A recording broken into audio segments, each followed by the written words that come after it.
Hello friends, मैं अजीत कुमार आप सभी का सत्याग्रह क्लासेज यूट्यूब चैनल पे स्वागत करता हूं। और हम डाटा इंटरप्रिटेशन के तहत बहुत सारा टॉपिक पढ़ रहे थे, जिसमें हमने पहला औसत और दूसरा अनुपात पढ़ लिया था। आज हम पढ़ेंगे प्रतिशत। प्रतिशत के बारे में जो यहाँ पे हम वीडियो में पढ़ाई करने वाले हैं वो डेटा इंटरप्रिटेशन के मद्देनज़र चीज़ें पढ़ेंगे, जो डेटा इंटरप्रिटेशन में डीआई में आपसे पूछा जाता है, कैसे कैसे क्वेश्चन आता है और एक ही क्वेश्चन को कितने तरीके से करके समझना है, ताकि जो भी आपके अंदर शंका आशंका या संदेह रहता है कि हाँ एक ही क्वेश्चन को कैसे बनाएंगे, कौन बेस्ट तरीका है, कैसे लिखेंगे डीआई के क्वेश्चन में, वो सब चीज़ें हम यहाँ करेंगे। इस वीडियो से पहले हम ये बताना चाहेंगे कि बीपीएससी पीटी मैथ और रीजनिंग करके वहाँ भी हमने परसेंटेज का 4 वीडियो अपलोड किया है। क्योंकि परसेंटेज इतना इंपॉर्टेंट आपके लिए डीआई में है।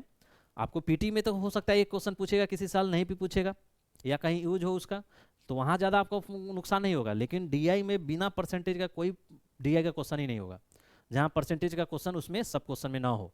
इसलिए काफ़ी इंपॉर्टेंट है। इसलिए हमने बीपीएससी डीआई मेंस को ध्यान में रखते हुए हमने पीटी वाला सेक्शन में हमको काफ़ी अच्छा से आपको परसेंटेज पढ़ाया है, बहुत अच्छा से थ्योरी पढ़ाया है, बहुत सारा क्वेश्चन ऑब्जेक्टिव कराया है, ताकि वहाँ आपका बेस मजबूत हो जाए तो यहाँ पे मेंस में काम आएगा। तो आपको इस वीडियो से पहले अगर आपको थोड़ा सा मतलब अच्छा नहीं है परसेंटेज, जिनका अच्छा प्रतिशत है वो यहाँ से पढ़िए, कोई दिक्कत नहीं होने वाला है, क्योंकि यहाँ से भी हम सारी चीज़ें समझाएंगे। लेकिन जिनका थोड़ा सा बेस कमज़ोर है, जो मैथ्स बैकग्राउंड से ज़्यादा नहीं आते हैं, उनको डीआई देख के ही डर लगता है, तो उनका धड़कन बढ़ जाता है, तो वो लोग वो 3-4 वीडियो है उसको देख लीजिए, और वहाँ देखने के बाद यहाँ पे देखिएगा तो आपको काफ़ी हेल्पफुल होगा। तो चलिए शुरू करते हैं प्रतिशत के बारे में। तो देखिए क्या पढ़ना है। प्रतिशत बोल रहा है कि वह भिन्न जिसका हर 100 हो उसे प्रतिशत कहते हैं, तथा भिन्न अंश को दर प्रतिशत कहते हैं। जैसे देखिए x बटा वाई हो या a बटा b हो, कोई ये क्या है, भिन्न है। जैसे मान लीजिए 4/5, 4/5 मान लीजिए, या मान लीजिए 8/20, यही है ना। तो बोल रहा है कि वन भिन्न, वह भिन्न, यानी ये भिन्न है और ये भिन्न है। वह भिन्न जिसका हर, तो देखिए ऊपर वाले को अंश बोलते हैं, नीचे वाले को हर बोलते हैं, तो बेसिक चीजें हम जान रहे हैं। तो उसका हर हमेशा 100 होना चाहिए। तो देखिए यानी x बटा वाई है, a बटा b है, तो हर हमेशा 100 होना चाहिए, यानी इसको तो हमेशा आपको 100 होना ही होगा। अगर वो कोई ऐसा भिन्न जिसका हर 100 हो तो उसे प्रतिशत कहते हैं। तो ये क्या हो गया, परसेंटेज हो गया। तो ये क्या, इसको क्या लिखिएगा, तो x। तो देखिए अब ये तो एक भिन्न था x बटा 100, वैसा कोई भी भिन्न जिसका नीचे यानी हर आपका 100 हो जाए वो सब परसेंटेज कहलाएगा, यानी प्रतिशत कहलाएगा। अब वो कितना प्रतिशत कहलाएगा, तो देखिए भिन्न के अंश को दर प्रतिशत कहते हैं, यानी ये भिन्न है, इसका अंश कौन है, x, यानी x यानी ई हो गया x%। उसी तरह a बटा 100, यानी हर इसका 100 है, ठीक है, a ऊपर है यानी अंश है तो a%, ठीक है। तो ये क्या हो गया, x% a हो गया। अब देखिए a भी एक भिन्न है, लेकिन नीचे तो 100 नहीं है, तो नीचे तो 100 करना होगा हमको, नीचे आपको 100 करना होगा। तो नीचे 100 कीजिए और इधर भी 100 कीजिए। तो देखिए ये क्या हो जाएगा, ये तो आपका 100 है, 100 है, तो ये परसेंटेज तो है, प्रतिशत तो है, लेकिन कितना प्रतिशत है, तो ऊपर वाला जो अंश होता है वो बताता है, यानी ये 4% है और ये कितना है, 8% है, ठीक है। तो आप यही ना लिखते हैं, अगर 4% कहीं लिखा हुआ रहता है तो क्या लिखते हैं, 4/100, ठीक है। तो ये आपका चीजें समझिए। तो ये बोला वह भिन्न जिसका हर 100 हो उसे प्रतिशत कहते हैं, तथा भिन्न के अंश को दर प्रतिशत कहते हैं। यानी 100 के ऊपर, यानी 100 के ऊपर 4 है तो 4% हो गया, 100 के ऊपर 8 है तो 8% हो गया, ठीक है, ये चीज। अब देखिए कुछ पॉइंट है उसके बारे में जानिए।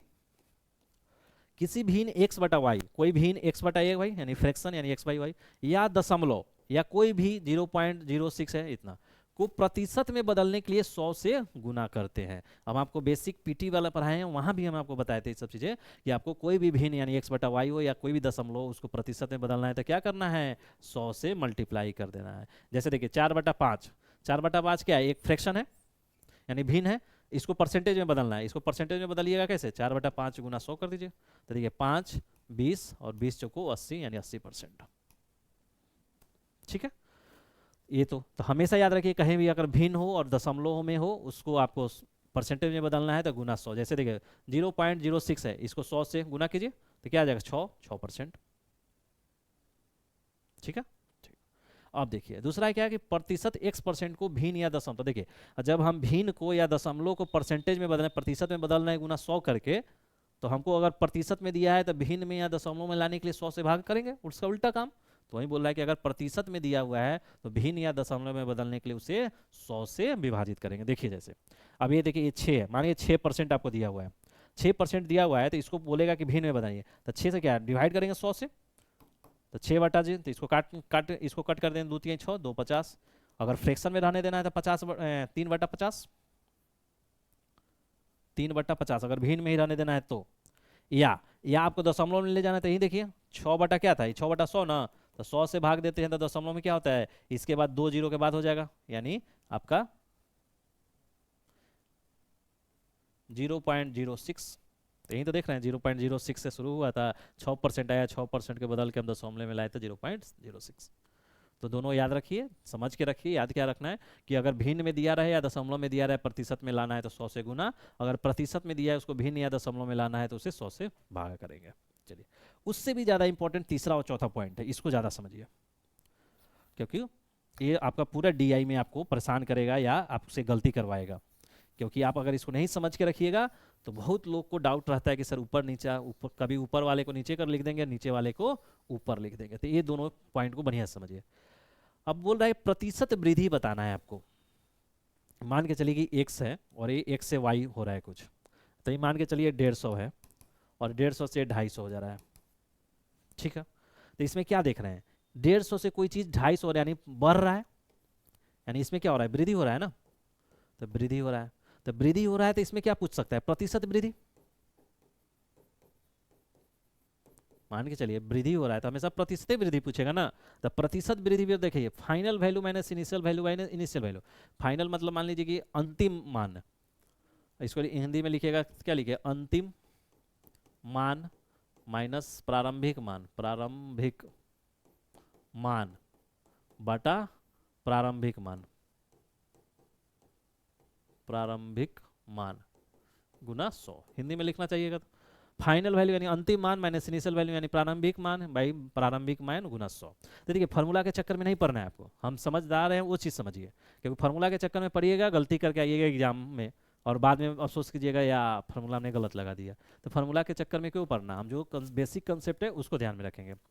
तो देखिए जब 150 से 250 हुआ तो आपको क्लियर दिख रहा है कि वृद्धि हुआ है, तो जब वृद्धि हुआ है तो प्रतिशत वृद्धि पूछेगा। तो देखिए तो प्रतिशत वृद्धि पूछेगा तो ऊपर कितना वृद्धि हुआ है वो लिखना होता है, तो ऊपर कितना वृद्धि हुआ है तो कैसे निकालिएगा, 150 से 250 हुआ है तो 250 में से 150 घटाइएगा, तो 250 माइनस 150 यही ना बचेगा, 100 तो 100 बढ़ा हुआ है, तो ऊपर जितना बढ़ा उतना। अब एक कितना जितना बढ़ा है 100 किससे बढ़ा है, 150 से बढ़ा है, तो 150 नीचे।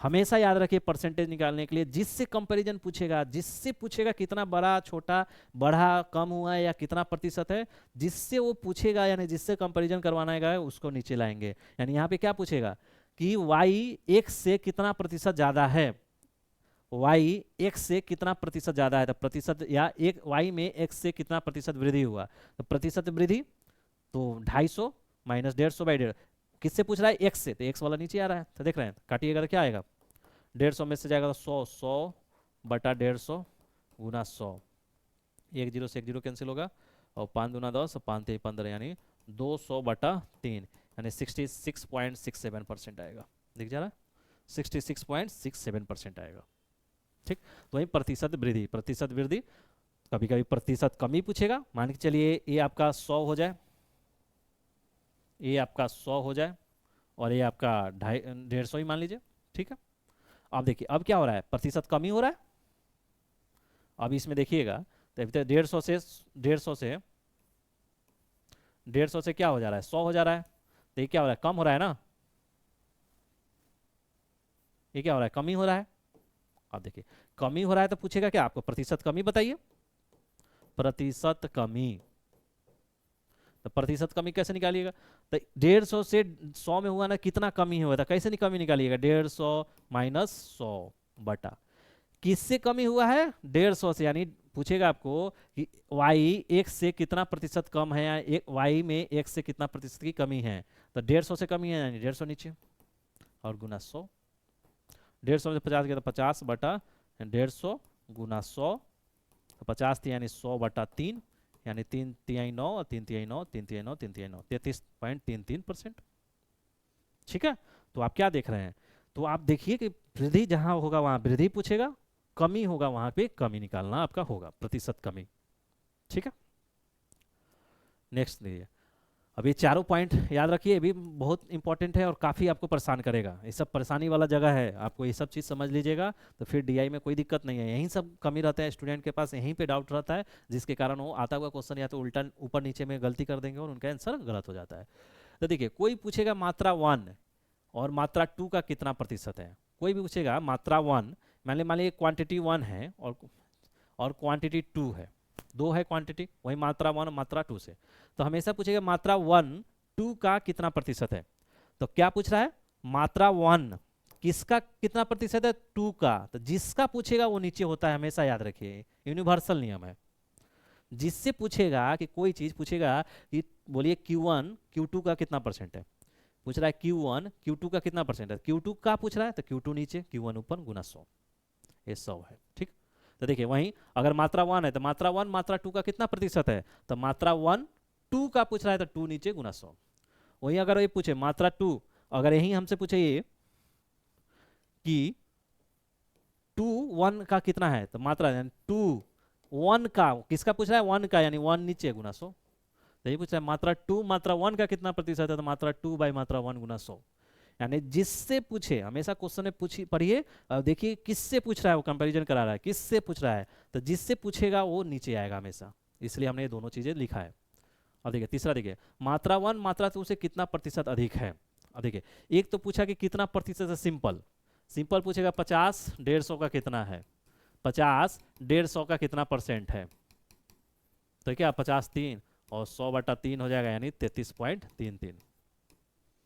सिंपल पूछेगा 50 150 का कितना है। ठीक, अब एक तो पूछा था ये मात्रा वाला, अब ये आपसे पूछेगा 50 या 150 है, तो पूछेगा 50 150 से कितना प्रतिशत कम है, जो ए वाला है कितना प्रतिशत कम है, तो इसको कैसे निकालिएगा। तो ये देखिए कितना, तो अभी हम बताएं 150 से 50 है, यानी कितना का कमी है, तो 150 माइनस 50 बटा किससे पूछा है, 150 से पूछा है, यानी 150 नीचे, गुना 100। तो 50/150 गुना 100, यानी 50 दिया, यानी 100/3, यानी 33.33। तो वही पूछ रहा है मात्रा 1 मात्रा 2 से कितना प्रतिशत अधिक है। अगर ये देखिए, ये अगर हम ऐसे पूछे कि 50 से 150 कितना ज्यादा है, तो देखिए इसका कैसे निकलेगा, प्रतिशत ज्यादा वाला पहले।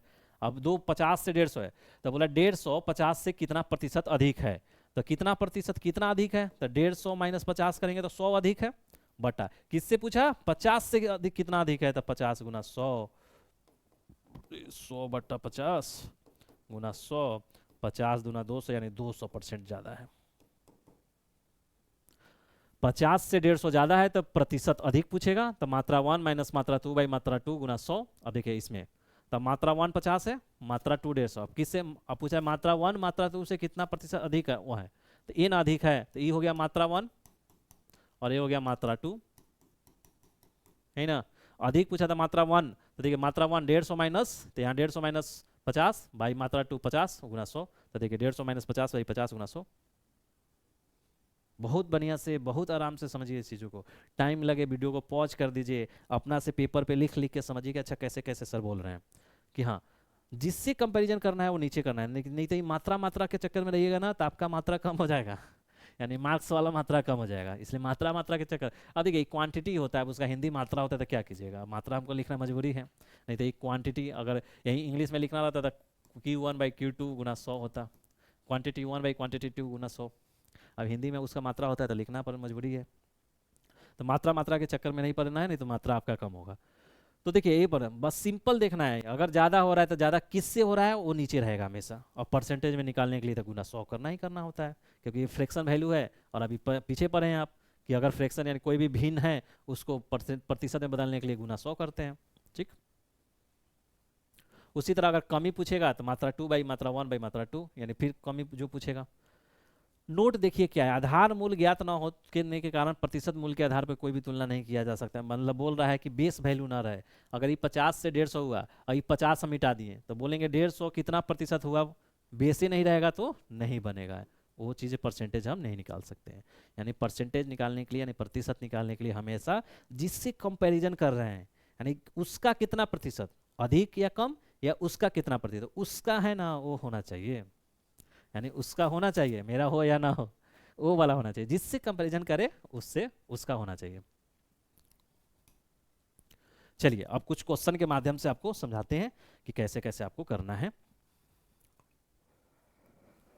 देखिए कहा क्या है कि इतना का कितना प्रतिशत इतना है, इतना का कितना प्रतिशत इतना है। तो एक तो देखिए क्या तरीका है, एक तो आपको बेसिक बस नॉर्मल इतना का कितना प्रतिशत इतना है, तो इतना का कितना प्रतिशत, मान लीजिए एक्स प्रतिशत, तो 8,895,645 गुना एक्स परसेंट बराबर 245980, यही ना। अभी क्या कीजिएगा, तो एक्स परसेंट है तो ये लिखिएगा 8,795,645, एक्स परसेंट का मतलब एक्स बटा 100 बराबर 245980। अब क्या कीजिएगा, एक्स निकालना है हमको तो उधर ले जाना होगा, तो ले जाइए, एक्स इधर आने दीजिए, तो ये क्या है 245980, इधर गुना में है तो उधर जाएगा तो ऊपर गुना में जाएगा, और ये ऊपर में है तो ये नीचे में आ जाएगा, यानी 87,95,645। अब क्या है, आप कलसी से कर लीजिए, कैलकुलेटर का यूज करना बहुत ज़रूरी है, इसलिए छोटा से छोटा कैलकुलेशन भी कैलकुलेटर पे यूज करने का आदत डालिए, क्योंकि कैलकुलेटर का यूज फास्ट रूप से करना काफ़ी ज़रूरी है आपको एग्जाम में क्वेश्चन टाइम पे बनाने के लिए। नहीं तो बहुत लोग कैलकुलेटर यूज करने में ही गलत कर देता है, या तो या टाइम लगाते हैं, तो टाइम भी नहीं लगाना है और आपको यूज भी सही सही करना है, ताकि पता चले ऊपर नीचे कैलकुलेटर में गलत करके आंसर लिख दिए तब तो वहाँ गलत हो जाएगा ना। तो थोड़ा सा प्रैक्टिस घर पे ही करना होता है। तो कितना परसेंट निकला, 2.79%। ठीक है, कितना परसेंट निकला, 2.79%। अब देखिए एक तो ये तरीका था बेसिक कि भाई यहाँ पूछा कि इतना का कितना प्रतिशत है, तो मान लीजिए कितना प्रतिशत, एक्स परसेंट, तो इतना का एक्स परसेंट, यानी का भी लिख सकते थे हिंदी में, का मतलब गुना होता है, गुना एक्स परसेंट बराबर इतना। ठीक, अब देखिए अभी हम Q1 Q2 भी तो पढ़ाए ना, मात्रा मात्रा 2, उससे भी तो कर सकते थे। देखिए अब इसको मान लीजिए Q1 और इसको मान लीजिए Q2, यानी हिंदी में कर देगा मात्रा, मान लीजिए मात्रा ज़्यादा इजी रहता है, तो मात्रा 1 और ये मात्रा 2, टेंशन नहीं लेना है इंग्लिश हिंदी का थोड़ा थोड़ा के लिए। तो Q1 Q2, ठीक है। अब देखिए आप क्या पूछ रहे हैं, बोला है Q1 का कितना प्रतिशत Q2 है, कितना प्रतिशत, यानी Q2 Q1 का कितना प्रतिशत है, तो क्या पूछ रहा है Q2 किसका कितना प्रतिशत है, Q1 का कितना प्रतिशत है, तो गुना 100, तो फॉर्मूला यही ना बना। बोला इसको मान लिया Q1, इसको मान लिया Q2, तो बोला Q1 का कितना प्रतिशत Q2 है, यानी Q2 Q1 का कितना प्रतिशत है, तो Q2 Q1 का कितना प्रतिशत है। अब देखिए Q2 क्या है, तो 24, 24 59 80, Q1 क्या है, तो वही 87 95 645 और गुना 100। तो इसको सॉल्व कीजिएगा, यही तो है, देखिए ना ऊपर 24 में इतना गुना 100 बाई इतना, तो ये भी निकलेगा 2.79%। तो समझे, या तो आप बेसिक, या आप वो Q2 Q1 मानना है तो मान लीजिए Q2 इसको Q1, तो Q2 कितना प्रतिशत है Q1 का, तो Q1 जो पूछेगा, जो पूछेगा ऊपर और जिससे कंपैरिजन करवाएगा वो नीचे। तो पूछा है Q2 कितना प्रतिशत है, तो Q2 ऊपर, और किससे, तो Q1 से, तो Q1 नीचे गुना 100, क्योंकि ये फ्रैक्शन यानी भिन्न में है तो 100% में लाने के लिए 100 से गुना करते हैं। ठीक है, ठीक। दूसरा देखिए क्वेश्चन, अब ये पूछ रहा है 24440 का 440%, तो ये बहुत ईजी है, 24440 का मतलब गुना 440% मतलब 440/100। अब देखिए एक जीरो से एक जीरो, एक जीरो से एक जीरो, दो जीरो कैंसिल आउट हो गया, तो देखिए 2444 गुना 44, अब कर लीजिए 2444 गुना 44, ये आ गया 10 75 36। ठीक है, तो इतना आंसर 10 75 36। बस एक दो क्वेश्चन इसलिए डाल दिए कि ताकि आपको थोड़ा सा रिवीजन टाइप का हो जाए। ऐसे पीटी वाला क्लास में हमने काफ़ी डेप्थ में पढ़ाया है, वो देख लीजिए अगर जिनका भी परसेंटेज में थोड़ा सा डामाडोल स्थिति है। और देखिए अब अगर कमी है तो ये नहीं है कि वो पीटी वाला देख लेंगे तो बुराई हो जाएगा, ऐसा कुछ नहीं है। अपनी कमी को आप बाहर कर लेना, ये आपकी बहादुरी होता है। ये नहीं कि कमी को किसी के लाज शर्म और हया के कारण हम रह कर, यार हमको कोई कहेगा कि इतना भी इजी नहीं आता है, क्या जरूरी, इजी नहीं आता, नहीं आता है, हम सीख लेंगे, उसके बाद मेरा कमजोरी समाप्त हो जाएगा तो हम भी बलवान बन जाएंगे। इसलिए छोटा छोटा कमी है, गलती है आपका, मतलब कंसेप्ट नहीं क्लियर है, पूछ लीजिए क्या हो गया, क्लास में कहीं कर रहे हैं तो वहाँ पूछ लीजिए, या कोई आपका आसपास में दोस्त है उससे पूछ लीजिए, डिस्कशन कर लीजिए, यार हमको ये नहीं आ रहा बता दो। क्या हो गया देखिए, लेकिन डिस्कशन नहीं कीजिएगा तो वो चीज़ नहीं आएगा, और वो नहीं आएगा तो एग्जाम हॉल में भी नहीं आएगा, आगे भी नहीं आएगा, तो कई जगह आप मान सम्मान ठेस पहुंचेगा कि यार इनको ये भी नहीं आता, छोटा छोटा बात बीपीएससी करने चले। लेकिन एक बार जब आप पूछ के किसी से वो डाउट क्लियर कर लीजिएगा और आपको पता हो जाएगा, तो पता हो जाएगा तो आपको भी वो ज्ञान हो गया, और ज्ञान हो गया तो फिर आप उसका यूज कर लीजिएगा आप आगे भी, ठीक है। तो वो चीज़ है, तो ये हो गया। चलिए नेक्स्ट क्वेश्चन देखिए। अब देखिए आपका डीआई का मेन क्वेश्चन आया, बोला ज्ञात कीजिए कि वर्ष 2023 में कितनी कंपनियों के मोबाइल उत्पादन में पिछले वर्ष की तुलना में 5% से कम वृद्धि हुई है। यहाँ पे मोबाइल है,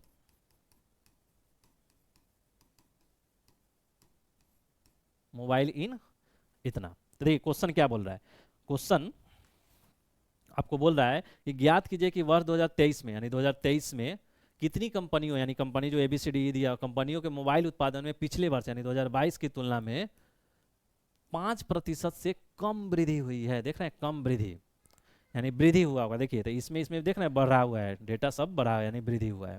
यानी 2022 में 700 मोबाइल का प्रोडक्शन कर रहा था कंपनी ए, वही कंपनी 2023 में 760 कर रहा है। बी कंपनी 900 कर रहा है, 940 कर रहा है। सी 1760 कर रहा है, 1860 कर रहा है। डी आपका 1500 कर रहा है, 1580 कर रहा है। ई 1160 कर रहा है, तो 1218 कर रहा है। यानी सबका में, सबके उत्पादन में, मोबाइल के उत्पादन में वृद्धि हो रहा है। तो वृद्धि हो रहा है तो प्रतिशत वृद्धि निकालेंगे, और उसके बाद समय प्रतिशत वृद्धि निकाल लेंगे, और फिर देखेंगे कि 2023 में कौन सा, 2023 में कौन सी कंपनी है जिसमें वृद्धि में 5% से कम वृद्धि हुआ है, फिर हम उसका लिख देंगे। तो चलिए इसको देखिए कैसे बनाएंगे। देखिए हिंदी है तो हल लिखिए, इंग्लिश रहता है तो सोल्यूशन लिखते हैं।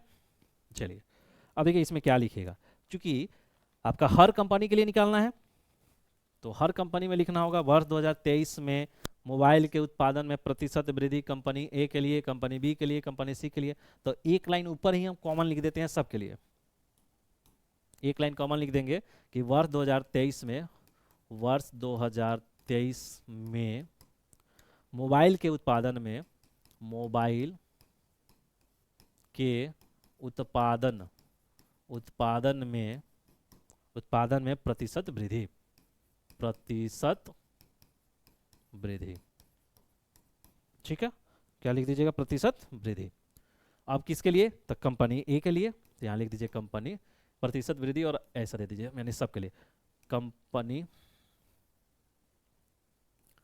कंपनी ए के लिए, कंपनी ए, कंपनी ए, उसी तरह कंपनी बी, उसी तरह कंपनी सी, कंपनी डी, कंपनी ई, यही कंपनी है ना। अब देखिए, अब कंपनी ए का 23 में कितना से बढ़ रहा है, 700 से 760 हो रहा है। तो परसेंटेज वृद्धि पूछ रहा है, प्रतिशत वृद्धि, प्रतिशत वृद्धि। अब देखिए प्रतिशत वृद्धि, तो आपको प्रतिशत वृद्धि निकालने के लिए कैसे, हम अभी फॉर्मूला जो था क्या था कि भाई 700 से 760 हो रहा है। देखिए हजार के में ए है डिजिट यूनिट में, तो यानी इस 1000 3 जीरो है, यहाँ पे यहाँ 3 जीरो है। तो चूंकि देख लीजिए पहले प्रतिशत वृद्धि में क्या 700 से 760 हो रहा है, तो कितना बढ़ा ऊपर, तो 760 माइनस 700 बटा किससे बढ़ा है पूछा है, वो नीचे होता है 700 से ना 760 बढ़ा है, तो 700 नीचे होगा और गुना 100, यही ना होता है। अब देखिए फॉर्मूला देखिएगा तो देख लीजिए पीछे, प्रतिशत वृद्धि फाइनल वैल्यू माइनस इनिशियल, यानी अंतिम मान माइनस प्रारंभिक मान माइनस प्रारंभिक मान। तो फॉर्मूला नहीं पढ़ना है, आपको समझ लेना है, तो आपको समझ के डायरेक्ट लिख लेना है। देखिए इतना से इतना बढ़ा तो 760 माइनस 700 बाई 7, ये क्या है, अंतिम मान प्रारंभिक मान गुना 100। हमेशा देखना है प्रतिशत वृद्धि हो रहा है तो भाई बढ़ के इतना हो रहा है, किससे बढ़ रहा है, तो 700 से बढ़ रहा है, तो 700 तो नीचे होगा, और कितना बढ़ा है तो 760 में से 700 घटाएंगे तो तभी ना 760 बढ़ेगा, तो इतना। अब देखिए यूनिट का, देखिए क्यों हम यूनिट छोड़ दिए हैं, क्योंकि देखिए 760 और 3 जीरो हजार माइनस 700 और 3 जीरो हजार 700 और 3 और माइनस 700 पे 3 जीरो दिख जा रहा है। अब देखिए 3 जीरो यहाँ से कैंसिल होगा, 3 जीरो यहाँ से, 300 जीरो यहाँ से, तो ये भी बचेगा 760 माइनस 700 और बटा 700 ही बचेगा। इसलिए हमने परसेंटेज ऊपर नीचे कट जाता है, इसलिए हमने वो यूनिट को छोड़ दिया है, कोई ज़्यादा फर्क नहीं पड़ेगा, ठीक है। परसेंटेज निकालना है तो प्रतिशत वृद्धि कैसे निकलेगा समझिए। तो देखिए 700 से 760 हो रहा है, तो 760 माइनस 700 बटा 700 गुना 100, ये निकल गया। बी के लिए देखिए, बी के लिए कितना हो रहा है, 900 से 940 हो रहा है, तो यानी 940 यानी फाइनल माइनस 900 इनिशियल बटा इनिशियल गुना 100। सी के लिए देखिए क्या है, सी के लिए है 1760 से 1860, तो 1860 माइनस 1760 बटा 1760 गुना 100।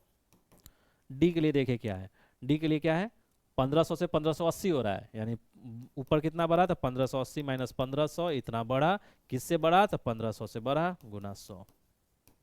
ई के लिए देखिए, ई के लिए क्या हो रहा है, 1160 से 1218, तो 1218 माइनस 1160 बटा 1160 गुना 100। दिख जा रहा है सब? हाँ, नीचे में थोड़ा सा नहीं दिख रहा है तो समझ लीजिए 1218 बाई 1160, नीचे में 1160 गुना 100 है। अब देखिए सबके लिए क्या करना होगा, कैलकुलेटर का यूज कीजिए, बनाइए।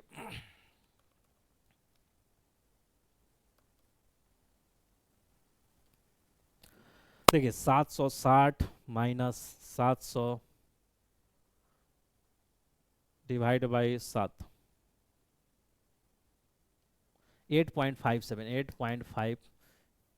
8.57%। उसी तरह देखिए 940 माइनस 900 डिवाइड बाई 9, 4.44%। उसी तरह 1860 माइनस 1760। अब देखिए ये हमको पता है कि 1860 में 1760 जाएगा तो 100 बचेगा, तभी हम प्रैक्टिस कर रहे हैं इस पे के लिए, ताकि हमें कोई दूसरा डेटा रहे तो हमको गलत नहीं हो। भागा 1760, 5.68%। देखिए 1580 माइनस 1500 डिवाइड बाई 15, 5.33%। उसके बाद देखिए 1218 minus 1160 is equal to divide by 1160, 5%। ठीक है, अब सब निकल गया हमें। अब देखिए सब का हमने निकाल लिया, तो हमसे क्वेश्चन क्या पूछा, ये देखिए पूछा ज्ञात कीजिए कि वर्ष 2023 में कितनी कंपनियों के मोबाइल उत्पादन में पिछले वर्ष की तुलना में 5% से कम वृद्धि हुई है। कौन कौन से कंपनी है जो 2023 में पिछले वर्ष की तुलना में जो वृद्धि हुआ है वो 5% से कम है। तो देखिए 5% से वृद्धि कम क्या है, ठीक, तो 8.57 है, तो देखिए 5% से ज़्यादा ये नहीं होगा। ठीक है, ए है, ये हो जाएगा क्योंकि 5% से कम हो रहा है। 5.6 ये भी नहीं होगा, 5.33 ये भी नहीं होगा, 5 ये भी नहीं होगा। ठीक, यानी एकमात्र कंपनी है जो कंपनी बी है, उसके मोबाइल उत्पादन में 2023 में 4.44% की वृद्धि हो रहा है, जो 5% से कम है। तो क्या लिखिएगा, तो देखिए, तो लिखिएगा अस्पष्टता, अस्पष्टता, अस्पष्टता केवल केवल एक कंपनी या केवल कंपनी बी के बी के मोबाइल उत्पादन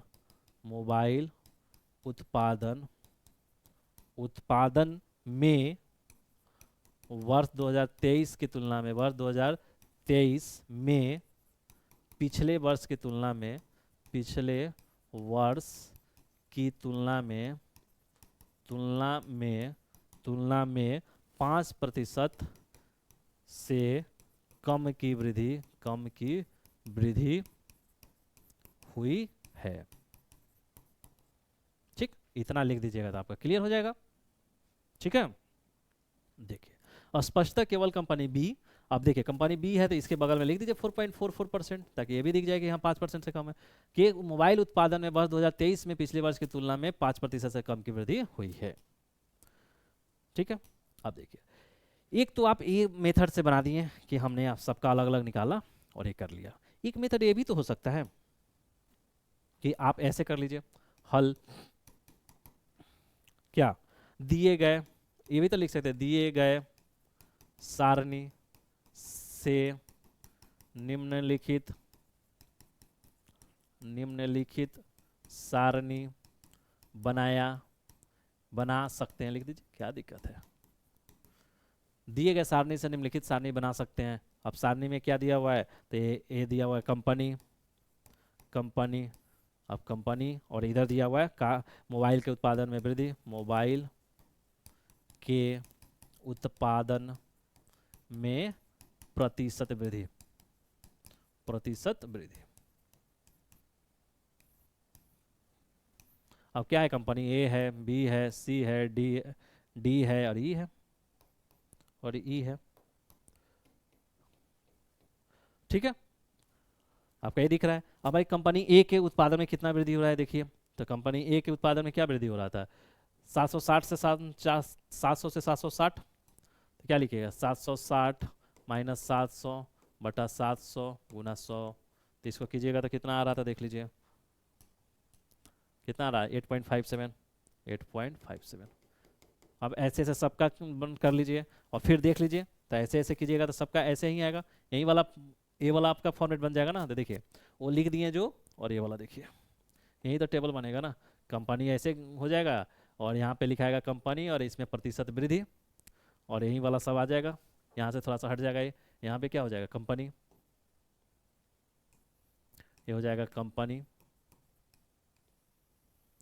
और यहाँ होगा मोबाइल के उत्पादन में प्रतिशत वृद्धि, यहाँ क्या लिखिएगा मोबाइल के उत्पादन में प्रतिशत वृद्धि।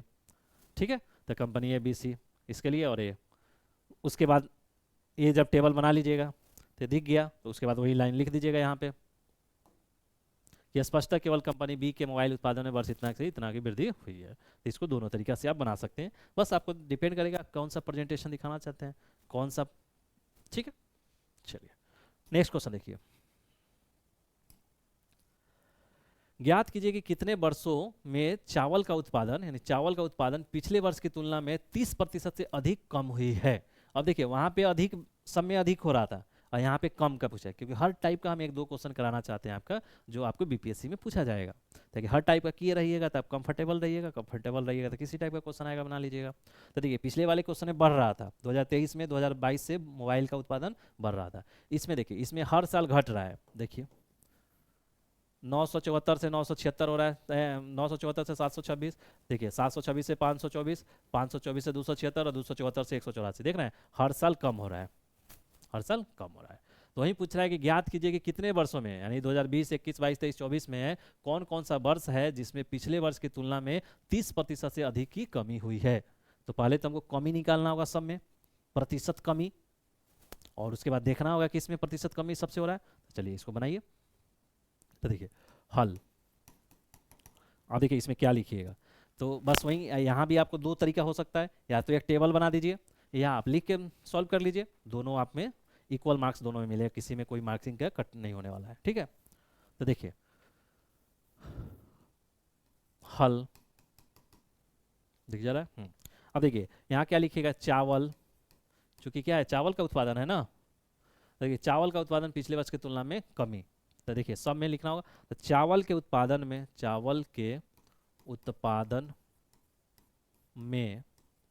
पिछले वर्ष की तुलना में पिछले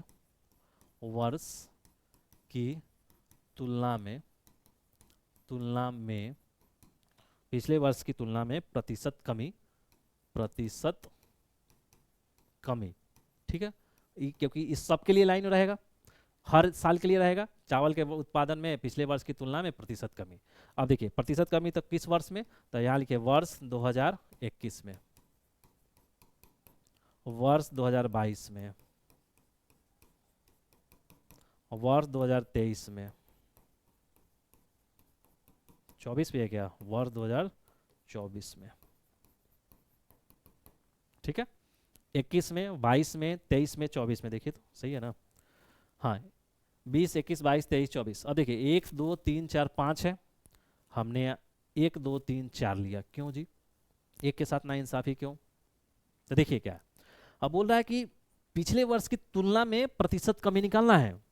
तो देखिए अगर हम 21 का लिए हैं, 22 का लिए हैं, 23 का लिए, 24 का निकलिए, तो इसके लिए तो है ना भाई पिछला वर्ष, इसमें 2021 में पिछले वर्ष की तुलना में कितना कमी, ठीक है 2022 में पिछले वर्ष यानी 2021 की तुलना में कमी, इसमें भी, इसमें और इसमें भी, लेकिन 2020 में किस वर्ष से तुलना करेंगे हम, कोई पीछे का वर्ष तो दिया ही हुआ नहीं है ना, तो ये तुलना हो ही नहीं सकता है। जो एक नोट लिखवाए थे हम कि आधार नहीं रहेगा, बेस नहीं रहेगा, तो हम तुलना नहीं कर सकते हैं। इतना तो हुआ है, लेकिन ये किससे कम या ज़्यादा हुआ है कहाँ पता, यानी इसका जो कंपैरिजन करना है वो चीज़ दिया हुआ नहीं है, इसलिए 2020 में नहीं बता सकते हैं कि प्रतिशत वृद्धि हुआ है या कमी हुआ है। यानी 21 से बदल बनाएंगे तो वहीं 21 से लिखे हुए हैं। ठीक, अब देखिए अब 21 में क्या है, तो 974 से 726 हो गया है। तो देखिए प्रतिशत क्या हुआ है, कमी हुआ है, प्रतिशत कमी है। तो प्रतिशत कमी है तो क्या लिखा लिया, ऊपर कमी और नीचे प्रारंभिक मान, प्रारंभिक मान और गुना 100। ये तो हम आपको बता रहे हैं लिख के, कोई भी नहीं है। कमी है तो देखिए ऊपर कितना कमी हो रहा है, तो देखिए इसमें क्या है 974 से 726 हो जा रहा है, यानी 974 माइनस 726 करेंगे तो इतना कमी हुआ। और एक कमी किससे कमी हो रहा है, तो 974 से हो रहा है ना, तो 974 नीचे लिखेंगे गुना 100। ठीक है, तो ऐसा ही आपको करना है। तो देखिए 974 से 726 हो रहा है, 974 से 726 हो रहा है, यानी 974 माइनस 726 बटा 974 गुना 100। 22 में देखिए, 22 में देखिए क्या हो रहा है, 22 में 726 से 524 हो रहा है, यानी 726 से 524 हो जा रहा है गुना 100। 23 में देखिए क्या हो रहा है, 23 में देखिए, 23 में 524 से 276 हो रहा है, 524 से 276 हो रहा है, तो 524 गुना 100। 24 में देखिए क्या हो रहा है, तो 24 में 184 हो जाए, 276 से 184, यानी 276 से 184 गुना 100। दिख जा रहा है।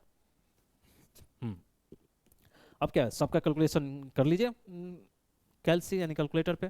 तो देखिए क्या है, 974 माइनस 726 डिवाइड बाई 974, 2546, यानी ये आ रहा है आपका वैल्यू 25.46%। ये देखिए 726 माइनस 524 डिवाइड बाई 726, ये आ रहा है 27.82%। ये देखिए 524 माइनस 276 डिवाइड बाई 524, 47.32%। और ये देखिए 276 माइनस 184 डिवाइड बाई 276, 33.33%। ठीक है, सब में हमने निकाल लिया। एक आया आपका 25.44 यानी 25.46%, 27.82%, 47.32% और 33.3%। ठीक है, सब में निकल गया।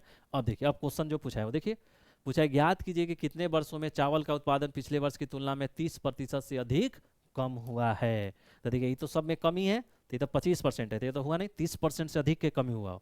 27% इसमें भी नहीं, 47%, यानी हाँ ये तो है और ये है, यानी 2 साल ऐसा है जिसमें प्रतिशत कमी 30% से अधिक है। देखिए अब इस भाषा में नहीं उलझ के रह जाइएगा कि पिछले वर्ष की तुलना में 30% से अधिक कम हुआ है, एक वो अधिक भी पूछ रहा है, कम भी पूछ रहा है। तो देखिए पहले तो पूछ रहा है कि कम और 30% से ज़्यादा कम, तो हमको तो पहले निकालना है कमी, तो हमने निकाला प्रतिशत कमी सबके लिए, सब साल में, और प्रतिशत कमी निकल गया। अब इसमें पूछना है कि 30% से ज़्यादा, तो 30% से ज़्यादा एक यहाँ पे है एक यहाँ पे है, 2 साल है, तो 2 साल के लिए आपको अब नीचे एक स्टेटमेंट लिखना होगा। क्या लिखना होगा, तो लिख दीजिए अतः स्पष्ट है, कुछ भी लिख सकते हैं, स्पष्टता एक जगह यूज किया है तो यहाँ पे अतः लिख दीजिए। अतः स्पष्ट है कि वर्ष 2023 तथा 24, वर्ष 2023 तथा 2024 में चावल के उत्पादन में पिछले वर्ष की तुलना में पिछले वर्ष की तुलना में 30% से अधिक की कमी हुई है। हो गया। अतः स्पष्ट है कि वर्ष 2023 में, अब देखिए आपको ज़्यादा स्मार्ट दिखाना है तो यहाँ भी कर लीजिए, यहाँ पे ब्रैकेट में वैल्यू दे दीजिए 2023 में कितना है, तो देखिए 2023 में 47.32, तो यहाँ आप लिख दीजिए 47.32%, इसको ब्रैकेट में, और आपका 24 में कितना है 33, तो यहाँ लिख दीजिए 33, 2024 में 33, ये आपका प्रेजेंटेशन थोड़ा और बेहतर हो गया। ठीक है, अभी क्वेश्चन को देखिए, अभी क्वेश्चन को आप चाहिएगा तो टेबल से भी बना सकते हैं, वही टेबल लिख लेते हैं और ये टेबल फॉर्मेट में आ जाता है। दिए हुए टेबल से, दिए हुए सारणी से निम्नलिखित सारणी बना सकते हैं, इधर वर्ष और इधर क्या लिखिए चावल के उत्पादन में प्रतिशत कमी, चावल के उत्पादन में प्रतिशत कमी। ये करते हैं सारों सब टेबल में लिख देते हैं और फिर नीचे ये वाला लाइन लिख देते हैं, हो गया ये भी एक प्रेजेंटेशन। तो इसको भी दो तरीके से बना सकते हैं, एक तो या तो डायरेक्ट आप ऐसे लिख के बना दीजिए या टेबल बना के कर लीजिए, ठीक है। चलिए नेक्स्ट क्वेश्चन देखिए, क्वेश्चन नंबर 5। इसमें क्या बोल रहा है, इसमें बोल रहा है निम्न प्रश्नों के उत्तर देने के लिए दिए गए पाई चार्ट और सारणी का अध्ययन कीजिए। एक तो पाई चार्ट दिया हुआ है और एक सारणी दिया हुआ है, ठीक है। बोला एक समान विभिन्न विभागों के विभागों में कार्यरत कर्मचारियों का डिग्रीवार विभाजन और पुरुष महिला का अनुपात दिया हुआ है। तो देखिए एक तो पाई चार्ट दिया हुआ है, तो इसमें डिग्री वाइज दिया हुआ है, डिग्री में दिया हुआ है कर्मचारियों का, यानी एक समान में कोई एक विभिन्न विभाग है, लेखा विभाग है, उत्पादन विभाग है, आईटी विभाग है, एचआर विभाग है और एक विपणन विभाग है, कोई एक डिपार्टमेंट है उसमें विभिन्न प्रकार का विभाग है। अब उसमें कुल कर्मचारी कितना बोला है, 3250 है। तो 3250 कर्मचारी है जो लेखा विभाग में है, उत्पादन विभाग में, एचआर विभाग में, आईटी और विपणन विभाग में डिस्ट्रीब्यूटेड है डिग्री वाइज।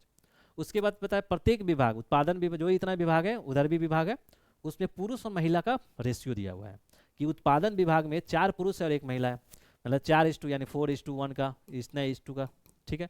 तो ये भी निकालने का आपको पता होना चाहिए। तो देखिए कैसे निकालते हैं, क्वेश्चन देखिए पहले। बोला है 5 के में उत्पादन विभाग में कार्यरत, यानी उत्पादन विभाग में कार्यरत पुरुषों की संख्या उसी विभाग में, यानी उस विभाग में कार्यरत कुल कर्मचारियों की संख्या का कितना प्रतिशत है। कभी भी क्वेश्चन आए ना तो क्वेश्चन को बांट दिया कीजिए, क्वेश्चन में लाइनिंग करके पढ़िए, पढ़ते समय ही लाइनिंग करते जाइए क्या क्या पूछ रहा है। तो बोला उत्पादन विभाग में कार्यरत पुरुषों की संख्या देख रहे हैं, यानी हमको तो पहले पता होना चाहिए उत्पादन विभाग में कितना कर्मचारी है और उसके बाद उसमें पुरुष कितना है, उस विभाग में कार्यरत कुल कर्मचारियों की संख्या का कितना प्रतिशत है। तो देखिए कैसे करेंगे हल। पहले तो उत्पादन विभाग में टोटल निकालिए। तो देखिए टोटल है 3250 और उत्पादन विभाग में कितना है 136.8 डिग्री। तब आपको हम बताए थे कि जो इसमें टोटल है कितना 3250 और ये कितने के लिए है, टोटल पाई चार्ट में 360 डिग्री है तो 360 डिग्री और अगर परसेंटेज रहता था 100% तो 360 डिग्री निकल गया कितने के लिए, 1 डिग्री के लिए। उसके बाद जितना डिग्री के लिए पूछे गुना कर दीजिए। तो उत्पादन विभाग में कितना है 136.8, इतना से गुना कर देंगे तो वो हो गया उत्पादन विभाग में कुल कर्मचारी। यही करना है आपको। तो पहले उत्पादन विभाग में निकाल लीजिए कुल।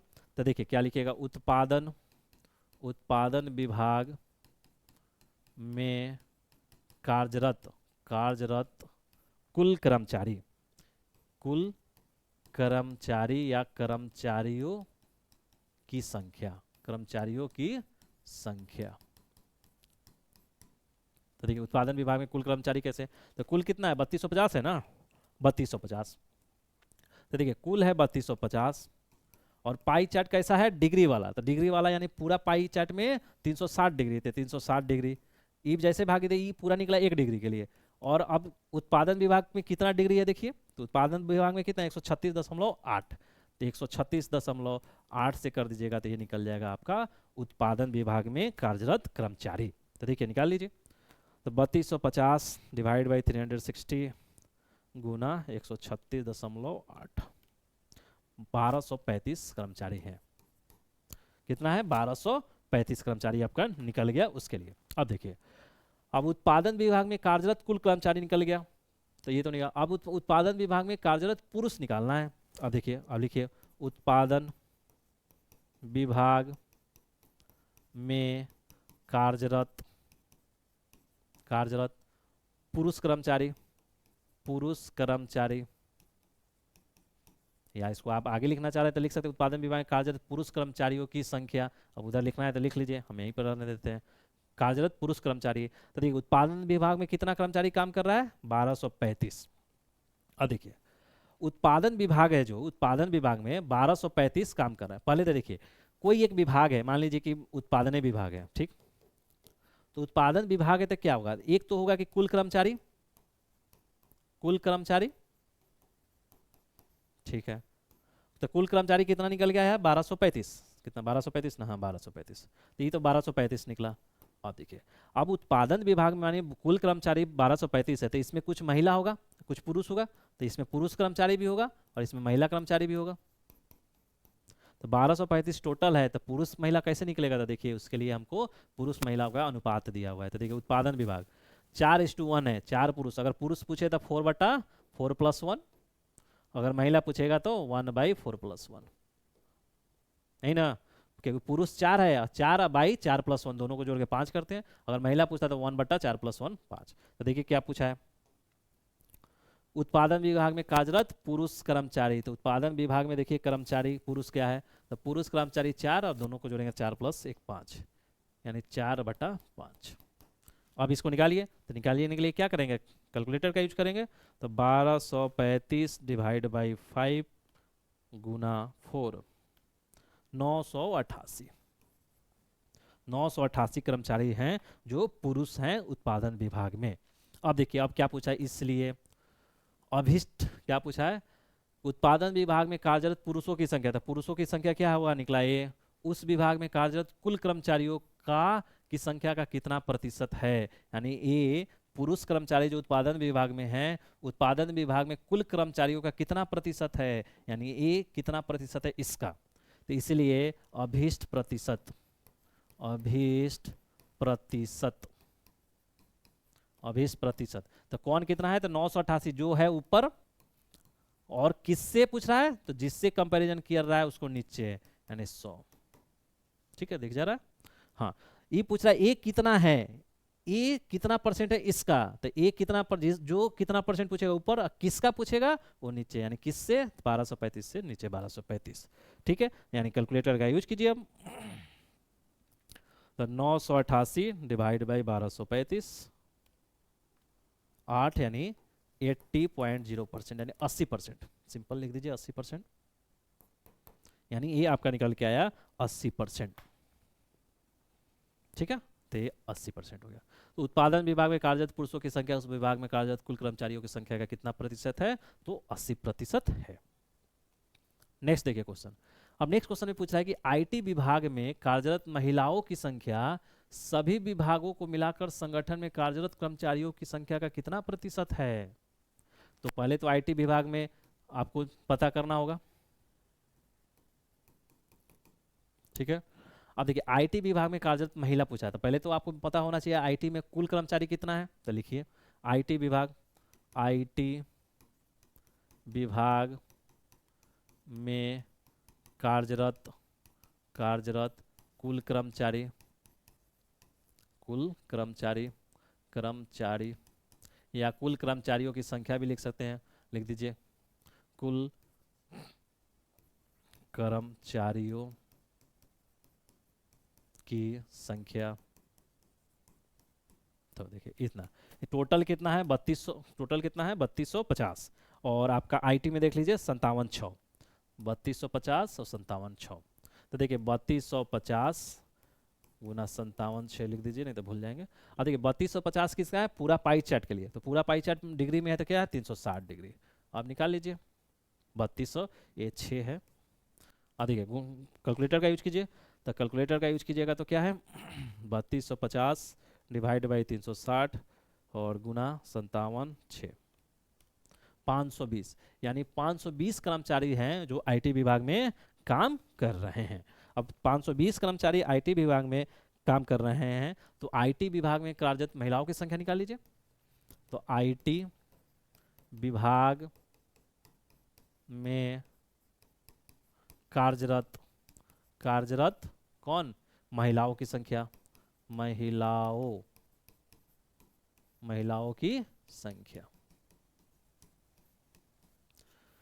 तो देखिए आईटी में महिलाओं की संख्या कैसे निकलेगा, तो देखिए आईटी में कुल कितना है 520। ठीक है, अब आईटी में महिला, तो इसके लिए कुछ दिया होगा, तो हमको टेबल दिया हुआ है। देखिए आईटी का है, आईटी यहाँ पे है, देखिए 7 पुरुष है 3 महिला है। तो महिलाओं का पूछा है, तो महिलाओं का पहले लिखेंगे और दोनों को जोड़ देंगे, 3 + 7 यानी 3/10, यानी 3/10, 3/10। और 10 से देख रहे हैं कि 1 0 से 1 0 कट जाएगा, और गुना करेंगे तो 3 2 6 और 3 5 15, 156। ठीक है, आप देखिए अब तो हमको आईटी विभाग में कार्यरत महिलाओं की संख्या निकल गया है। उसके बाद पूछा महिलाओं की संख्या सभी विभागों में मिलाकर संगठन में कार्यरत कर्मचारियों की संख्या का कितना प्रतिशत है। तो सभी विभागों में कितना है, 3250 है ना सभी में।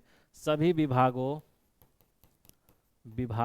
में विभागों को मिलाकर मिलाकर मिलाकर संग सभी विभागों को मिलाकर कुल कर्मचारी लिख दीजिए शॉर्ट में। कुल कर्मचारी कितना है, 3250 दिख जा रहा है। सभी विभागों को मिलाकर कुल कर्मचारी 3250। अब 3250 निकल गया, तब क्या पूछ रहा है, आईटी विभाग में कार्यरत महिलाओं की संख्या यानी 156 सभी विभागों को मिलाकर संगठनों में कार्यरत कर्मचारियों की संख्या का कितना प्रतिशत है, यानी संगठन में पूरा इतना, तो इतना का 156 इतना का कितना प्रतिशत है। तो अब देखिए कैसे निकालिएगा, नीचे दिख रहा है क्या, इसलिए अभीष्ट प्रतिशत दिख रहा है यार, हाँ दिख जा रहा है, अभीष्ट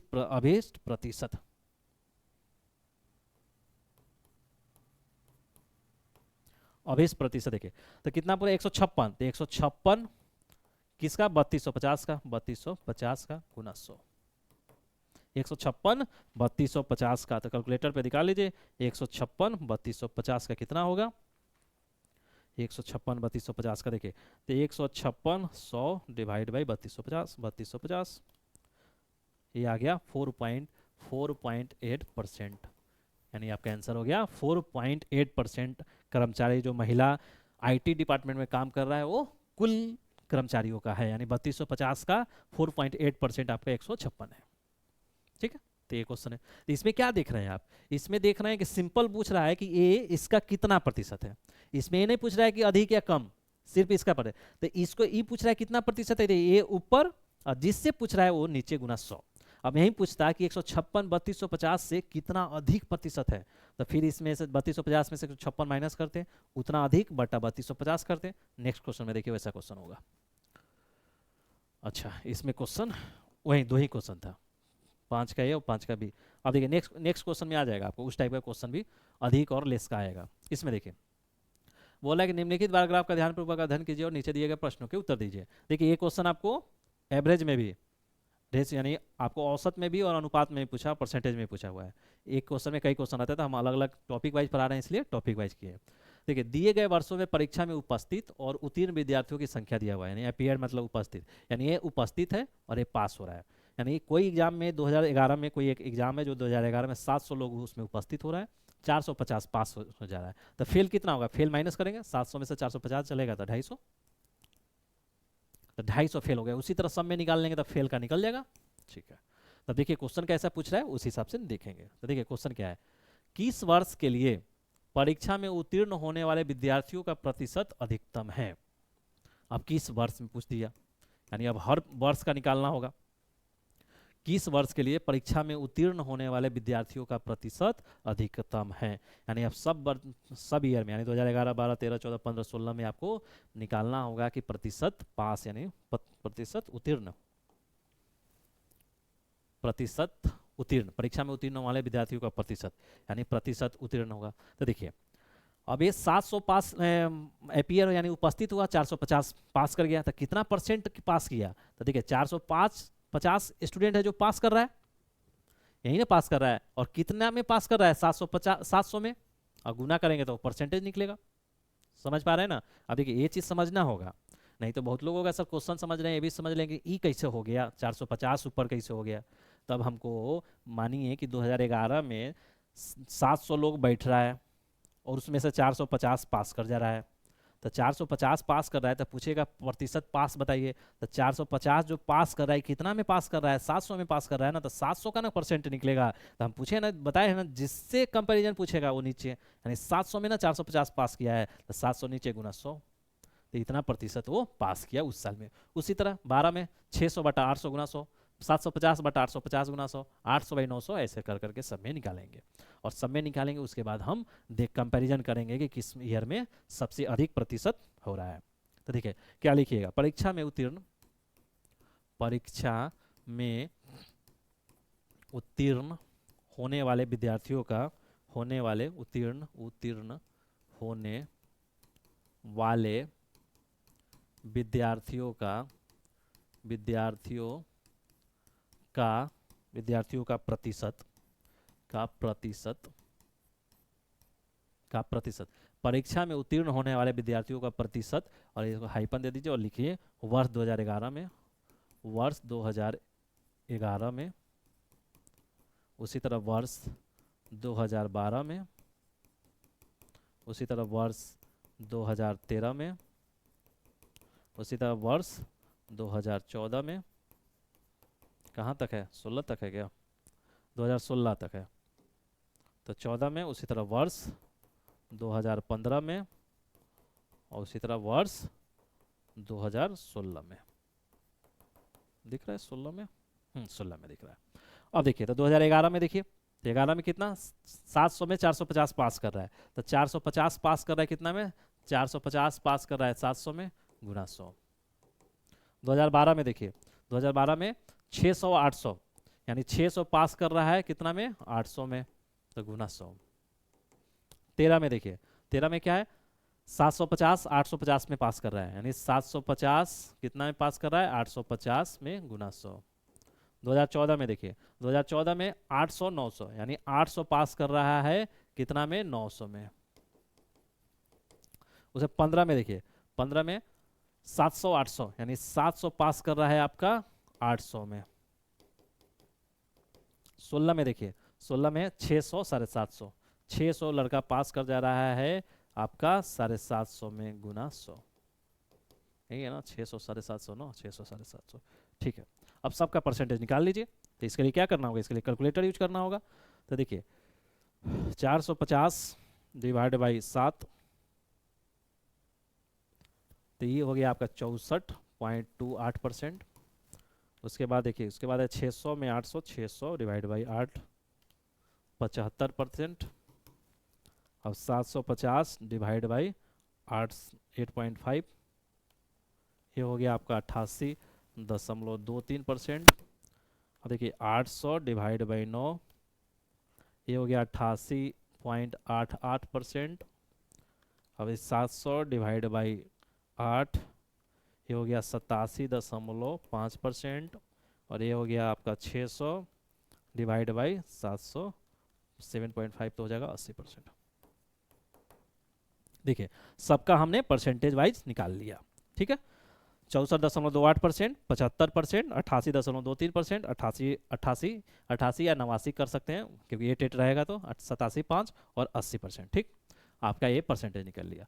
अब बोला किस वर्ष के लिए परीक्षा में उत्तीर्ण होने वाले विद्यार्थियों का प्रतिशत अधिकतम है, तो सबसे अधिकतम किस में है, तो देखिए यही तो सबसे अधिकतम है ना, 88.89, यानी वर्ष 2014 में।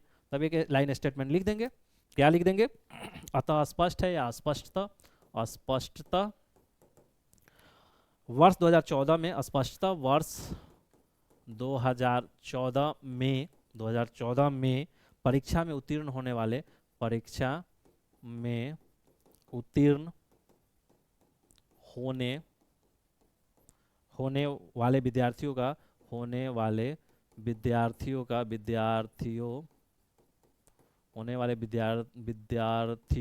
का, विद्यार्थियों का प्रतिशत अधिकतम है, प्रतिशत अधिकतम है, अधिकतम।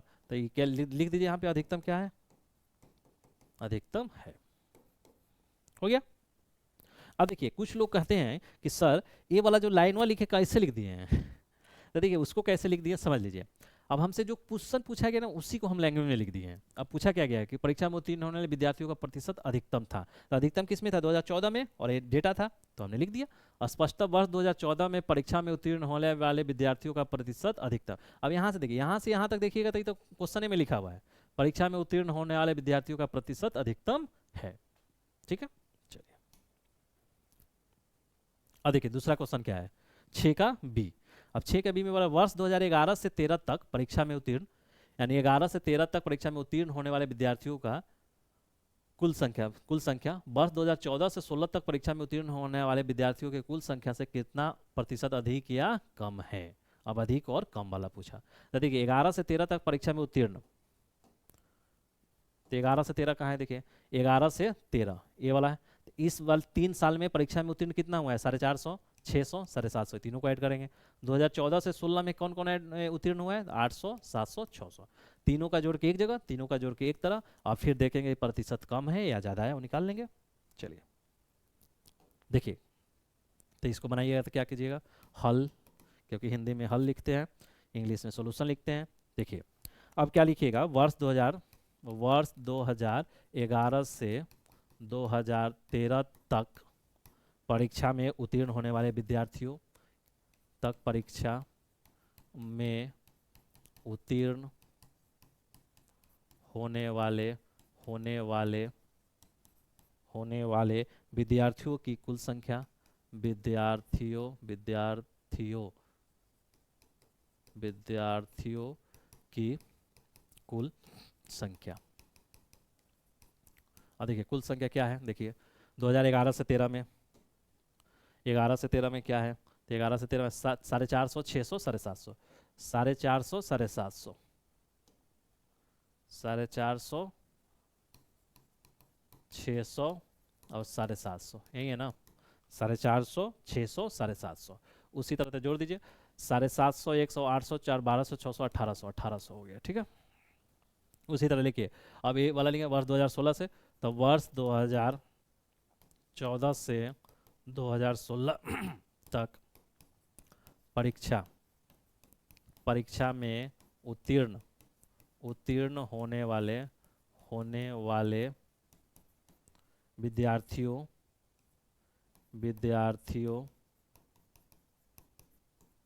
की कुल संख्या कितना होगा? तो देख लीजिए, अब ये आपको देखिए डेटा 800, 700, 600, 800, 700, 600, 800, 700, 600, यानी 800, 700 और 600, ये क्या? 7, 6, 13, 8, 21, 2100। ठीक है, 2100 हो गया। अब देखिए आपसे क्या पूछा है कि 2011 से 13 तक परीक्षा में उत्तीर्ण होने वाले विद्यार्थियों की कुल संख्या यानी 1800, 2014 से 16 तक परीक्षा उत्तीर्ण होने वाले विद्यार्थियों की कुल संख्या यानी 2100।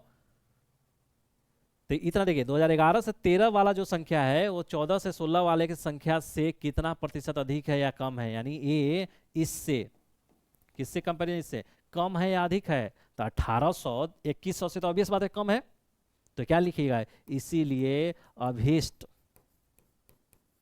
प्रतिशत कमी, अभीष्ट प्रतिशत कमी।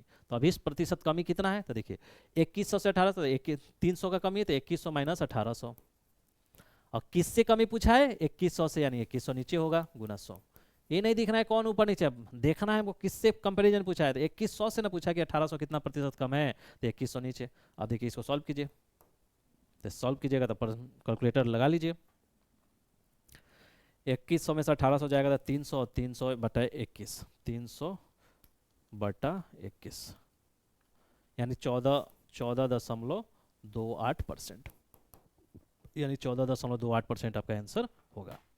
यानी जो पूछा है हमारा कि 2011 से 13 में जितना पास स्टूडेंट है यानी उत्तीर्ण हो रहा है, 14 से 16 से कितना प्रतिशत अधिक कम है, यानी कम है, तो हमने यहाँ लिख दिया है कमी, और इतना प्रतिशत की कमी हो रहा है।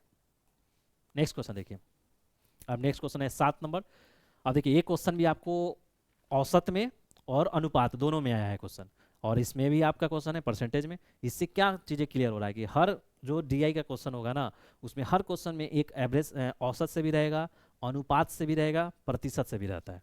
हाँ, बशर्ते कि वो कुछ और डिफरेंट टाइप का क्वेश्चन हो, जैसे एक्सपेंडिचर इनकम से रहे, इनकम एक्सपेंडिचर आय व्यय से रहेगा, उसमें भी प्रतिशत से रहेगा क्वेश्चन। उसमें बोलता है कि इतना व्यय है, इतना है, तो कितना प्रतिशत बढ़ गया, तो लाभ प्रतिशत कितना होता है, प्रतिशत से तो रहेगा जी। चलिए निम्नलिखित बार अगर आपका ध्यानपूर्वक अध्ययन कीजिए और नीचे दिए गए प्रश्नों के उत्तर दीजिए। एक कंपनी के विभिन्न विभागों में कर्मचारियों का प्रतिशत विभाजन दिया हुआ है। देखिए कुल कर्मचारी क्या है? 800, और यहाँ परसेंटेज में विभाजन है। इसके पहले हम डिग्री वाला में विभाजन दिए थे, क्योंकि हम दोनों टाइप का करा दे रहे हैं, क्योंकि यहाँ पे हम टाइप का करा रहे हैं चीज़ें, हर टाइप का क्वेश्चन आपको रूबरू करा दे रहे हैं। तो देखिए परसेंटेज में है, तो देखिए पहला इसको बनाने का क्वेश्चन देखिए क्या है। लेखा और विपणन विभाग में मिलाकर कर्मचारी, उत्पादन बिक्री विभाग कर्मचारी को मध्य अंतर, और यहाँ पे परसेंटेज, यानी परसेंटेज का क्वेश्चन। ठीक है, तो देखिए क्या कैसे बनाएंगे हम। तो देखिए इसको कब बनाने के लिए क्या है, इसको तो बनाने के कई मेथड है। एक तो पहला वाला मेथड जो है वो हम बता देते हैं, जो आपको एवरेज में भी और वहाँ भी हमने बताया है। ठीक है, तो देखिए इसमें क्या बताया था हमने आपको। देखिए सबसे आसान तरीका जो हमको लगता है वो हम आपको बता दे रहे हैं ताकि वो कई क्वेश्चन में काम आता है। तो देखिए हल क्या लिखिएगा, हल लिखिएगा दिए गए पाई चार्ट से निम्नलिखित सारणी बनाया जा सकता है। ठीक है, दिए गए पाई चार्ट से निम्नलिखित सारणी बनाया जा सकता है। कैसे सारणी बनाइएगा, तो इधर होगा विभाग और इधर होगा नंबर ऑफ कर्मचारियों की संख्या।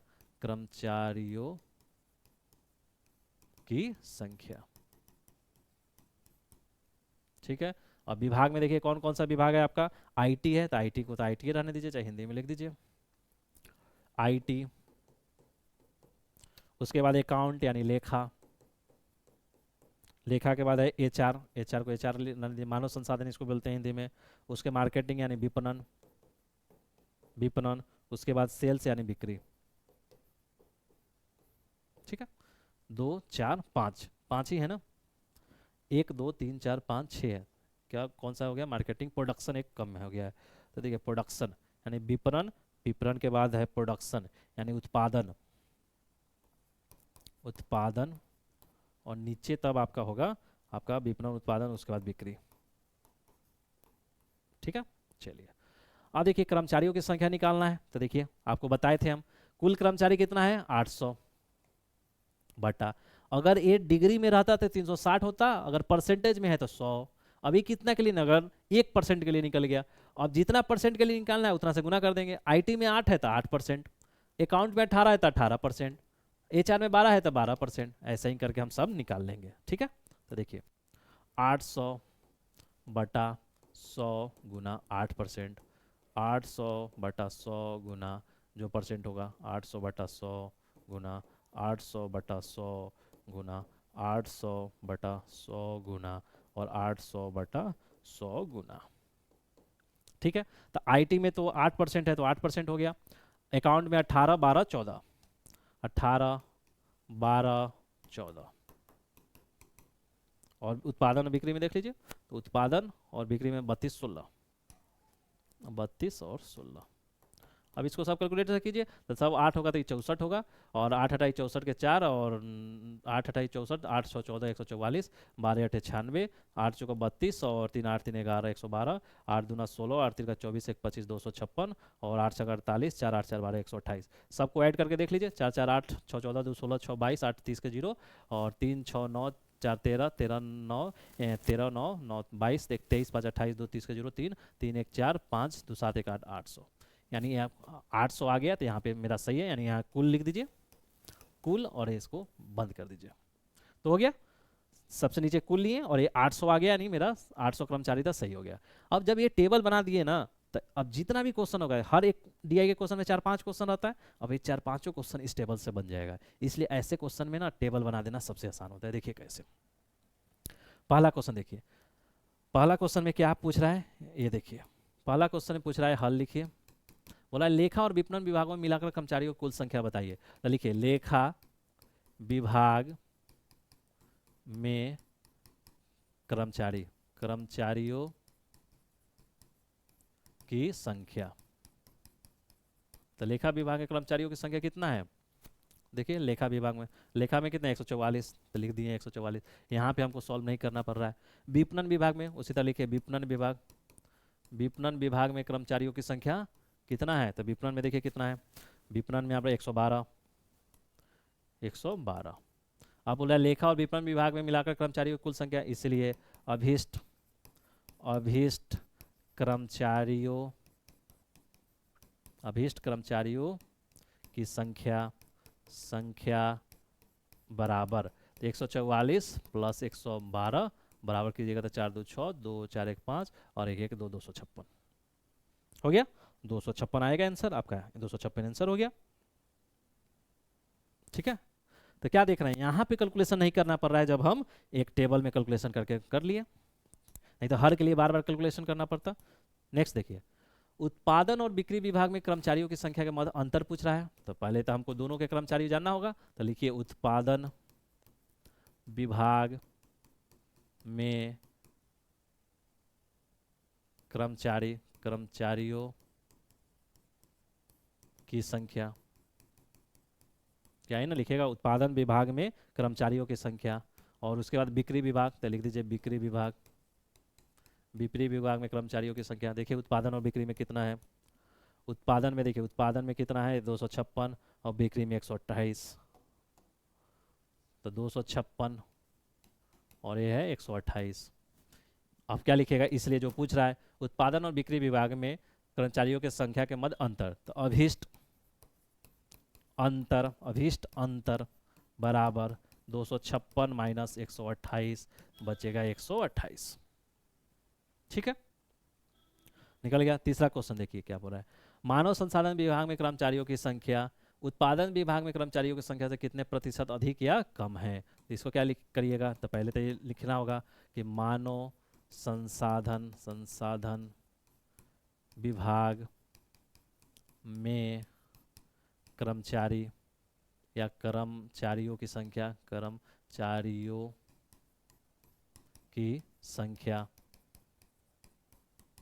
दिख जा रहा था ना पिछले में,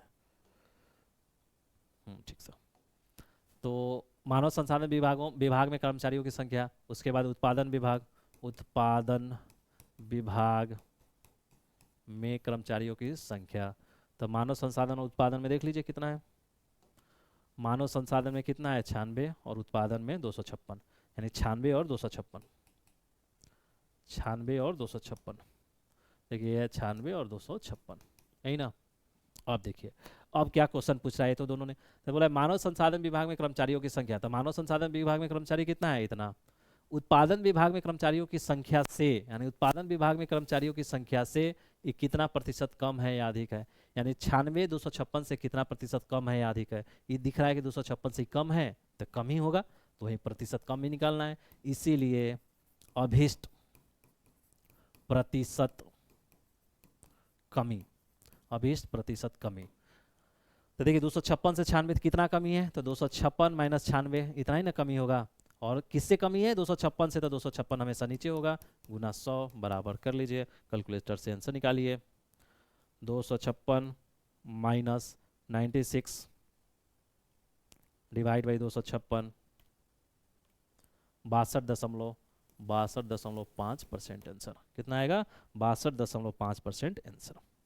यानी मानव संसाधन में कर्मचारी जितना है वो कितना परसेंट कम है उत्पादन विभाग से, तो 62.5% कमी है। ठीक है, तो देख रहे हैं कि जैसे ही हम टेबल बनाए उसके बाद टेबल से कितना इजी हो गया, इस टेबल से जो पहला क्वेश्चन एवरेज में यानी औसत में पूछा है और अनुपात में पूछा है वो भी बन जाएगा। उस इसी ना अनुपात में क्या पूछा होगा, यही ना पूछा होगा कि आईटी में या किसी एक कंपैरिजन क्या होगा, इतना और इतना का अनुपात, आईटी में कर्मचारियों की संख्या और उत्पादन में कर्मचारियों की संख्या का अनुपात बताइए, तो यहाँ पे है डायरेक्ट अनुपात निकालना है। किसी में एवरेज पूछा होगा कि 4 को का एवरेज बताइए, तो सबका सम भाई विचार करेंगे, तो ऐसा क्वेश्चन। तो ये बेस्ट मेथड है, लेकिन एक दो और मेथड है इसको सॉल्व करने का, वो भी देख लीजिए, ताकि कुछ लोग जो एसएससी और बैंक पीओ और इस सब का तैयारी किए हुए हैं तो उनका थोड़ा मैथ रीजनिंग ठीक रहता है, तो उनका मैथ रीजनिंग ठीक होता है तो उनको शॉर्ट तरीका बताया जाता है, क्योंकि वहाँ पे बहुत क्वेश्चन करना होता है तो शॉर्ट तरीका उनको आना चाहिए, तो शॉर्ट तरीका से वहाँ बनाए हुए रहते हैं तो उनको थोड़ा सा शॉर्ट तरीका अच्छा लगता है। हमने लॉन्ग तरीका थोड़ा बताया क्योंकि आपको स्टेप बाय स्टेप चलना है मेंस में, तो उनको लगेगा सर तो बहुत फालतू पढ़ा रहे हैं, लॉन्ग पढ़ा रहे हैं, अरे इससे तो हमको ईजी आ रहा है, ईजी आता है, वो बनाएंगे। देखिए ईजी वाला बनाइएगा मार्क्स कट जाएगा, इसलिए मार्क्स नहीं कटना है, स्टेप पूरा लिखना है, तो बेस्ट मेथड था। पर तब भी हम बता दे रहे हैं आपका, देखिए कैसे। देखिए क्वेश्चन क्या पूछा था, पहला क्वेश्चन पूछा लेखा और विपणन विभाग में मिलाकर कर्मचारियों की कुल संख्या बताइए। तो लेखा और विपणन, तो लेखा यानी अकाउंट और विपणन मतलब मार्केटिंग, है ना। तो देखिए ये दोनों में पूछा था, तो देखिए लेखा और लेखा प्लस विपणन, लेखा विपणन में कितना, लेखा में 18% और विपणन में कितना था 14%, यानी कितना होगा 18/4 32%, यानी 32% कर्मचारी है, तो कुल कर्मचारी क्या हो गया दोनों में मिला के, कुल कर्मचारी, तो 32%, 32% किसका 32% 800 का ना, 800 का, तो 32% 32/100 गुना 800, तो 100 से करेंगे 8 में, तो 8 गुना 16 8 24 1 25 256, तो देखिए पहला का आंसर 256 आया होगा, तो देख लें 256। ठीक, तो आप ये भी तरीका से बना सकते हैं, परसेंटेज का ही डायरेक्ट यूज कीजिए, आप देखिए इसमें क्या लिखना होगा, इसमें लिखना होगा कि लेखा और जो क्वेश्चन में लिखा है वैसे ही लिखना होगा। लेखा और विपणन विभाग को मिलाकर कर्मचारियों के कुल प्रतिशत संख्या बराबर इतना लिख दीजिए 32%। उसके बाद लिखिए कुल कर्मचारी 32 का 800% और ये निकाल लीजिए। ठीक है, एक मेथड है। और दूसरा क्वेश्चन देखिए क्या था, दूसरा था उत्पादन और बिक्री विभाग में कर्मचारियों की संख्या के मध्य अंतर निकालिए। उत्पादन और बिक्री है, तो देखिए उत्पादन कहाँ है, उत्पादन तो ए और बिक्री क्या है ए। अब दोनों के मध्य अंतर पूछा, तो देखिए अब 32% है, सेल्स का इतना है, तो दोनों के मध्य का अंतर क्या है 32 माइनस 16 बराबर 16%। तो ये 16% किसका, 16% 800 का, तो 16/100 गुना 800, तो ये कटा होगा 8 से, और 8 से 48 के 8 4 8 4 12 128, यानी बी का जो होगा कि दोनों के बीच अंतर कितना है तो 128 आया होगा आंसर। देखिए 128 देख रहे हैं 128 आया। उसी तरह सी का भी देखिए, मानव संसाधन विभाग में और उत्पादन विभाग में कर्मचारी, मानव संसाधन और उत्पादन, देखिए मानव संसाधन और उत्पादन, इसको मिटा रहे हैं, देखिए मानव संसाधन और उत्पादन, तो मानव संसाधन कितना है यानी HR मानव संसाधन में कितना है 12%, और उत्पादन में यानी प्रोडक्शन, उत्पादन में कितना है 32%। अब उसमें क्या पूछ रहा था कि जो मानव संसाधन में जितना कर्मचारी है वो उत्पादन में कर्मचारी से कम है या ज़्यादा है, तो दिख रहा है ये 12% है, 32% कम है, तो यही तो पूछ रहा था प्रतिशत कमी। तो 32 से 12 कितना, तो ये हो जाएगा 32 माइनस 12 बटा किससे कमी है, तो 32 से पूछ रहा है, तो 32 गुना 100, तो 32 में 12 होता है 20/32 गुना 100। अब कर लीजिए इसको, कैलकुलेटर से आंसर निकालिए, 20 डिवाइड बाई 32, 62, ये क्या आया 62.5, यही देखिए यही आंसर आया होगा 62.5 तीसरा का। देखिए 62.5 देख रहे हैं, तो यानी क्या देखा आपने, आपने ये देखा कि एक तरीका ये भी है और आपका एक तरीका वो भी है। तो जो बेस्ट तरीका है वो बेस्ट तरीका आपका यही है, इसमें ये वाला बनाइए, क्योंकि इसमें बनाने से दिख जाता है कि हम पेपर पे लड़का ने काम किया है, कोई भी स्टेप नहीं छोड़ा है, आपको स्टेप मार्किंग कटने का गुंजाइश नहीं रहता है। अगर समय कम है तो इस वाले मेथड से बना लीजिए, परसेंटेज वाला से फटाफट फटाफट, इसमें तो सेकंडों में एक क्वेश्चन बन जाएगा, बस करना है क्या है, इसमें से करके ये निकला, इसमें करके ये निकला, ठीक है। लेकिन इससे बचिए, वो वाला मेथड बेस्ट है।